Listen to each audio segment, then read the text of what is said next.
Business with a servant's heart. Welcome to the podcast. Inspiration, motivation takes. Listen to the podcast. We're all about to talk about life. Our guests will share their life story. We want you to success in life and business. We're ready and we will start shortly. We're gonna talk about life. We're going to speak on business. You're gonna shine bright. We are going to witness. Business with a servant's heart. With hosts Steve, Ramona, and Ray. Inspiration, education talks. Listen to the podcast.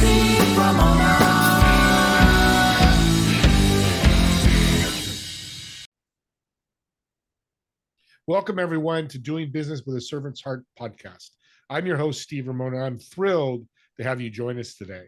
This podcast is dedicated to exploring the idea of doing business and living life with a purpose, serving others, and yes, achieving success. And boy, my guest today is going to rock your world in such a great way. We believe that when we approach our work and our lives with a servant's heart, we truly can make a difference. We created this show for you because we want everyone to be motivated, inspired, and educated to make an impact in your world. Whether you're an entrepreneur, community leader, or simply someone looking to bring more purpose into your daily life, this podcast is here to support you. While you're listening to this incredible guest today, I want you to think about how you're going to serve today and what impact you'll create today. Doesn't have to be a big impact, but do it today. Let's help some people. And I want to thank my sponsor, incredible sponsor, Pantheon Alliance. You know, picture yourself with a highly successful, highly income earning community of people that want to change the world. Be part of that community, uplift your business, but doing good. That's what the Pantheon Alliance does. If you have any questions at all, please reach out to me and I'll get you more information and get you connected with the right people. With that being said, I just met my guest today and I got goosebumps talking to him because this guy has so much passion. He's been through a lot himself personally with family, but he still moves forward, even though it's slower than he wants. But that's what a servant's heart does, always looking at ways to make a difference. Todd, I want to welcome you to this great show.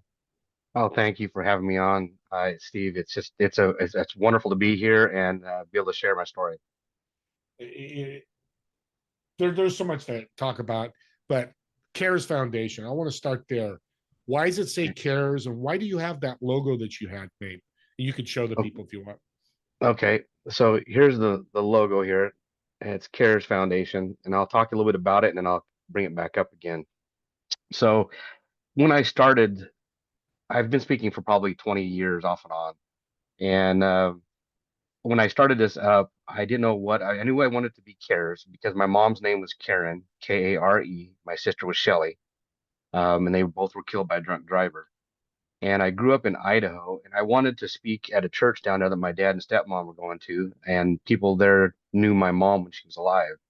So I went down, and I don't know, I got to talking to the minister, and my dad was there, and I'm not sure how it all came about. I don't remember, but we figured out that the minister's wife's grandmother was a first responder to my mom's wreck. And I was 3 years old. This was in 1975. Wow. And so I'm like, my first question is she alive? And they're like, yeah, she lives like 30 minutes from here. And I said, well, can I call her? Absolutely. So I called her, and I was able to spend a couple hours with her. And I said, will you please tell me about the scene when you came on the scene? And, you know, at first I was skeptical whether she really was on the wreck or not. But she goes, yeah, I knew your uncle worked as a deputy coroner in a neighboring county. So she goes, I knew your family. I'm like, oh, okay. So she told me when she got on the scene that there was an older lady there that she goes, I'm guessing was trained in 4-H group or something like that because she had tons of gauze on everybody. Of course, except for my mother and my sister, they had passed. And I said, well, can you please tell me about my mom and sister and how they were? And I don't know if I want to get too graphic here, but when they hit driver to driver head on and it shoved the hood back in the windshield. My mom was driving a 66 Chevelle Super Sport, and back then kids stood up in the front seat, and it took my sister right above the eyes, and she was killed instantly. the first responder, her name is actually Donna. She goes, your sister was sitting in the front seat, and the part that was decapitated from her sitting to the right of her. And she goes, your mom was giving your sister a hug. And I go, well, that makes sense because I said my mom's death certificate said she died moments after impact. So I really think my mom looked over and saw that my sister was gone and had enough life left to hug my sister. And so that's where my logo comes in. It's a buddy of mine. I came back here to Arizona and was talking with him, and his company name is Mindway Graphics, and he goes, man, I got to do something with the K. So the part of the K that wraps around the other leg is significant of my mom giving my sister a hug. And again, my mom's name was Karen. That's where the Kare, and then my sister was Shelly. That's where Cares comes from. That I just to have to lose two people, that's a true angel. Is this the inspiration for Cares Foundation? Absolutely. This is the one and only the main driving force. And of course, God is definitely directing every which way we go. And you know, I every time I go to speak somewhere or talk to somebody, I'm always introduced to somebody that has either has a story as well or whatever. And it's just amazing. Like, in fact, my dad even calls me up weekly and says, "Who did you meet this week?" So it's God is good. Amen. I know you talked about DUI. Obviously, your foundation is part of DUI. We've talked before the show, human trafficking. What's kind of the mission and goal of the foundation? The goal and mission is to save lives. That's the number one thing. And speaking to junior high and high school age groups, kids, and depending on where I'm at, depending on what I'll talk about, but I do. I mean, I always talk about my mom, my sister, and drinking and driving, not doing that.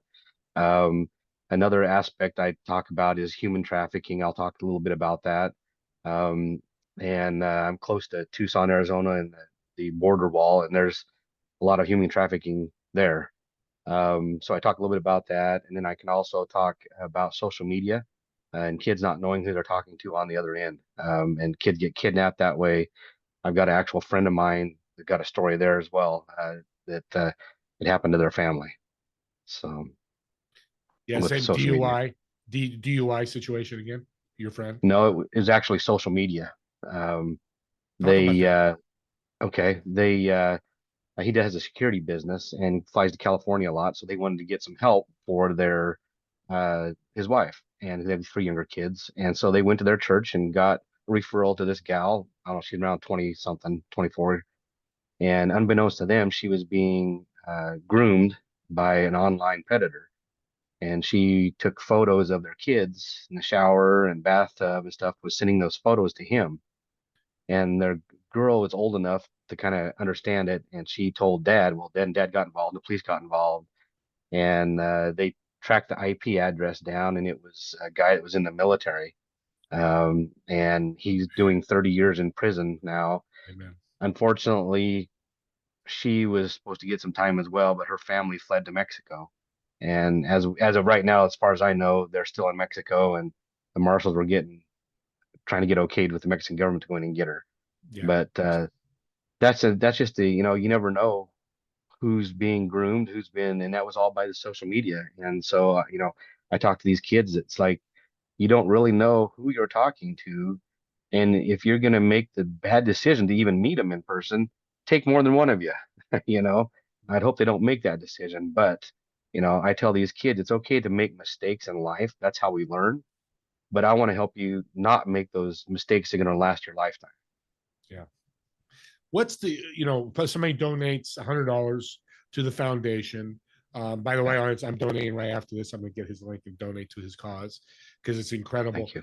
Is it resources? What are you going to do with the money you're not going to solve the problem, but help support this problem in a good way? Right.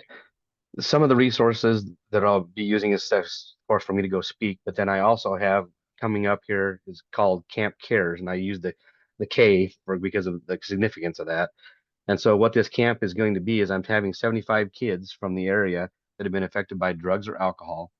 We're going to have them up at an Elks camp out of Globe, Arizona, and We're going to have some group counseling. I have a friend of mine that is a trauma counselor, a child trauma counselor, and have some counseling in the morning and afternoon, group counseling, giving the kids some more tools to help them in their daily life. And we're going to have just a lot of fun. The theme is Survivor. So we're going to have some survival skills, and it's going to be kind of like the TV show Survivor kind of.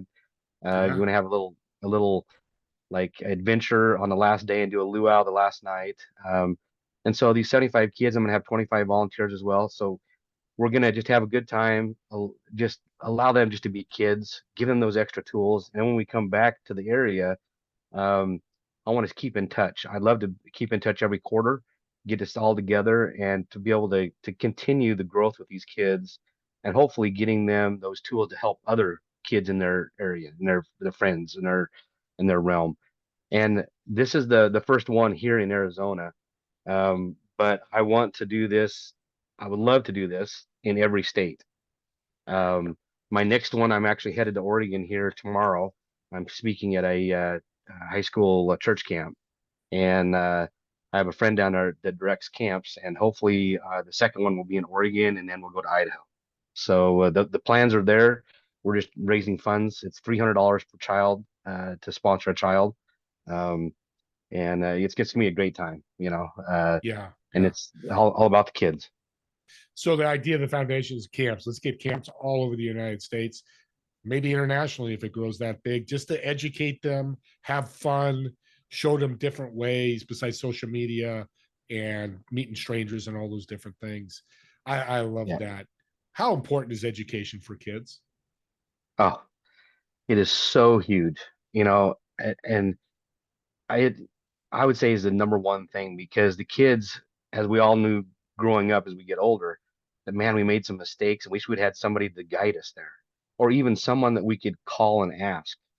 I give every one of these kids my cell phone number, my personal cell phone number, and I tell them if they're in trouble, I don't care if it's 2 o'clock or 3 o'clock in the morning, give me a telephone call because I would rather be a buffer between you and your parents if you're afraid to even call your parents if you're in trouble, because I would rather you call me than take a risk on doing something and getting hurt. And it's better that than having a police officer knock on your parents' door saying, "Hey, I'm sorry, your son or daughter is dead or they're in jail." Yeah, that's I love that, and I'm assuming that part of this will be parents' education too, because that's important as well, right? Absolutely. And I think the big thing for parents is build that relationship with your kids to where your kids aren't afraid to call you if they're in trouble. That's the huge thing right there. I know you can't, you want to be a parent, not just a friend to your child, but at least have that relationship built and know that and if they make that mistake, drinking and or something like that, or drugs, that they will call the parents. You know, and of course, there's consequences for every action, and I tell those kids that. Yeah, no, and that's good. Yeah, because it's like anything that I'm a big sports guy. A coach that comes in screaming at you, Yeah, uh, yeah, it gets you crazy, but it doesn't really sink in. But the coach comes in, hey, you made a mistake. Here's what you did. Here's how to fix it. You can do it with a strong, same with the parent. I mean, it's, yeah, you don't want them calling their friend or their parent's friend.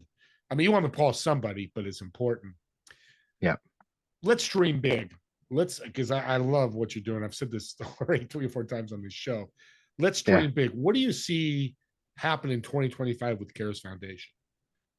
2025, definitely that's when our this camp takes place in 2025.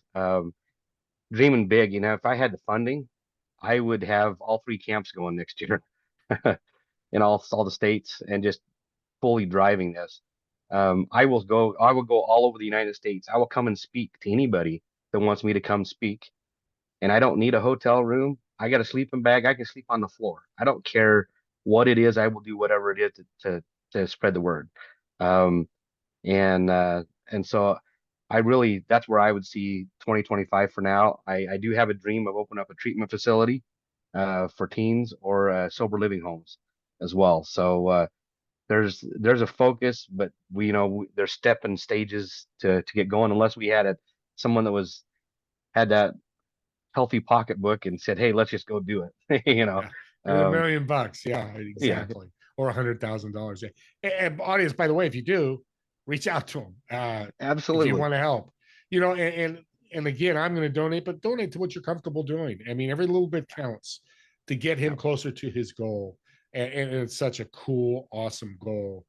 You know, one question you gave me and we talked about a little bit was, how does somebody decide which foundation to donate to? They're inundated with direct mail and emails and all that. Hey, do this, do this. How do you decide? Well, I would say the first thing, if you're a believer, is pray about it. For one, first thing. And there are a lot of great things to donate to. And I would say, why me above others? I think the big thing for me is I talk with the kids, not at the kids. And I'm willing to get right in the trenches with anybody and everybody. I'm not better than anybody else. And, I'll do whatever it takes. Like I said, give me a sleeping bag. I'll sleep on the floor. Whatever I have to do to get the word out and save a life, I will do. So I guess as far as to donate to me is I'm going to do whatever it takes to make this work. And your money is not going to go just fly by the night. You living in ritzy hotels, driving private plane. Yeah. Thank you Yeah, for no, saying that. yeah, And that's the important thing too, because there are nonprofits that have abused the money, and we're not going to get into that. It's not important. yeah. Um, you know, your nonprofit foundation is faith. Church and God is a big part of your life, and I love that. How has it kept you going? Because I want to talk about, you've had some challenges the last few months with you and your dad health wise. How has faith helped keep you going? Oh man, that's the only thing that's kept me going. I'll kind of go back just a little bit with my story. Um, when my mom and my sister were killed, it was June 14th, 1975. I was 3 years old and I was in that child development stages. And back then, you didn't go to a counselor. The attitude was buck up, buttercup, and just kind of move forward. And that's kind of what my dad did, just kind of shut her and shut him up. We didn't talk about my mom and my sister. I saw my grandmother once a year, on my mom's side, and my uncle lived like 15 minutes from us, and I didn't see him but maybe once every couple years. Um, so growing up, I always felt like there was something that I didn't know what was there. I know I was a pretty good sport athlete in football and basketball growing up and stuff. So I was in that in crowd, if you'd say. But there was just something that bothered me. And about 30 years old, 31, so it came up. And there was a point where I was depressed, and the doctor's like, well, let's get you on some medication. Well, the medication made me worse. And I had a shotgun in my mouth, and I almost committed suicide at one point. And I honestly, I don't even know where my head was mentally. And it was definitely God that brought me out of that. And it was like, okay, what's going on? So I called the on-call doctor that weekend. They're like, be in the office Monday morning. I said, okay. So I was, and I said, you know what? I'm done with medication. I don't like taking the medication. I said, I'm a church believing gentleman. I said, I want to go to a Christian counselor, and between Christian counseling, God, and I was coaching basketball at the time. I said, between the three, I said, I'll get through this. I don't know how it's going to take, but I'm going to get through it. So I went to about 4 years of counseling, and learned I have general anxiety and separation anxiety.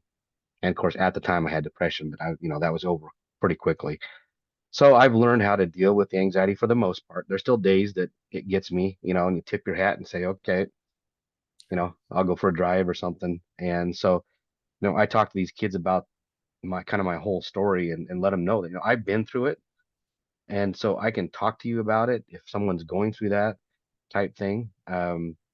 So, and And then my dad almost died, just a little bit after I started this up. And so I went and helped him out. And then I had emergency gallbladder surgery, and my gallbladder was entangled in my liver. And so it's been a rough last couple years, but hey, God is, that's the one thing that's solid, is God is there. And when I was going through my tough times, sometimes I didn't know where rent was coming from. I didn't know where food was coming from. Um, and it's like church family, it seemed like it was always there, especially when I had my recovery from my gallbladder, because it threw me into, I have gout too, and it threw that gout into just disarray. And there was sometimes I was crawling to the bathroom, and I had a couple people from church family that brought me food, That's the only way I would have been eating, or the only way I ate, not would be. And that's the only way I ate. And so, God is good no matter what you're going through. Open the Bible, read the Bible, and rely. And that's the thing. My dad always said this one comment to me. See if I can say it right. Don't deny someone else blessings from God. And his meaning in that was ask for the help. Allow church family people to help you because you're stopping them from getting their blessings from God. And so I've always remembered that 'cause it's been hard for me to ask for help. And so, that's one thing I would encourage people that they're going through a tough time. Todd, that's such a great story, and I love the ask part because especially us men, buck up, buttercup. I love that. I think I've heard it before. It's Yeah. such a funny phrase, but it's a dead serious phrase because us men, Yeah. that's one of our not strengths is hold all that emotion in, and it's not good. Men out there, if you're listening, it's not good. I've been to counseling myself. It's such a powerful. I went to a Christian pastor, and whether it's that or anybody to talk to in the field, it's Todd's telling you and showing us with his stories how important it is. I'm going to say this with all my heart, Todd. The legacy you're leaving your mom is so awesome. People support him. I don't say this a lot, but this is more than just a business or a nonprofit or a foundation or money. It's a much bigger thing. And this guy has a huge servant's heart. You can see it, you can feel it. Let's help him because I've already going to help him before the show. I've got some things to do. It takes a community, not just me. Let's help the CARES Foundation. Artie, I'm sorry you're getting on the soapbox, but these are huge things. And the world's a crazy place. We just need to have a servant's heart and help. I wanted to say that. So support them. But let's have a little fun. I want to kind of lower the theme. We're at the end here. I love asking this great question. I'm excited to hear your answer.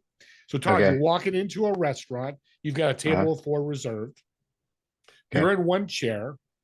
The other 3 seats, dead or alive, who would you invite and why? But the most important question is, what food would you order? Oh, okay. Food, prime rib. Oh, I grew up on a dairy farm, so it's like, yeah, bring the steak. 5 seats. You got me at it. Okay. All right. Well, excuse me. I'm gonna take a drink real quick. Yeah, go ahead. Yeah, prime rib guy. Can't beat a good prime rib. Absolutely not. So the first one is gonna be God. Okay, God, let's have a little discussion here. A lot to ask. Yeah, a lot to ask. And then of course my mom and my sister. Um, I don't have one memory of them, so that would absolutely be.